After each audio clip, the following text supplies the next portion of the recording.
Naging malaswa ang naganap na motor show sa bayan ng Tayug, Pangasinan noong nakaraang Sabado.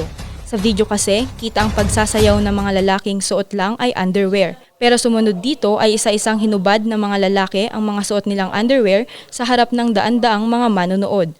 Marami sa mga nanood ay hindi natuwa sa pangyayari. Ito ngayon ang iniimbestagahan ng Tayug PNP. So nagkandak po tayo ng investigation. Umabot po sa punto na na-identify po natin yung mga dancers, then organizers. Doon na-imbitahan po sila dito sa estasyon noong 28 ng mga 2 o'clock ng hapon.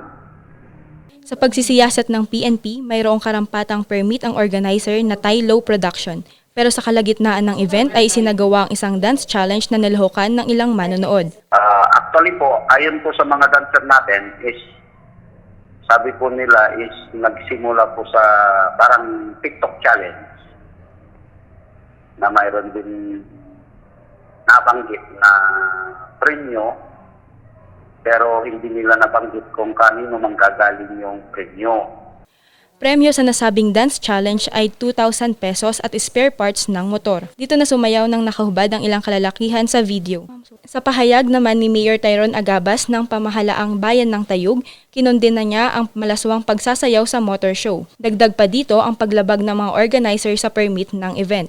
Ito din daw ay kawalan ng respeto sa bayan ng Tayug. Sinubukan ng news team na kunin ang pahayag ng mga organizer pero hindi na ito nagbigay ng anumang komento.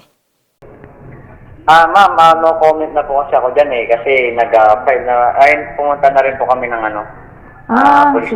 Dahil sa pangyayari, nagsampa ng kasong paglabag sa Article 201 ng Revised Penal Code ang pamahalaang bayan ng Tayug sa 2 organizer ng motor show at ang 5 kalalakihan sa nasabing event.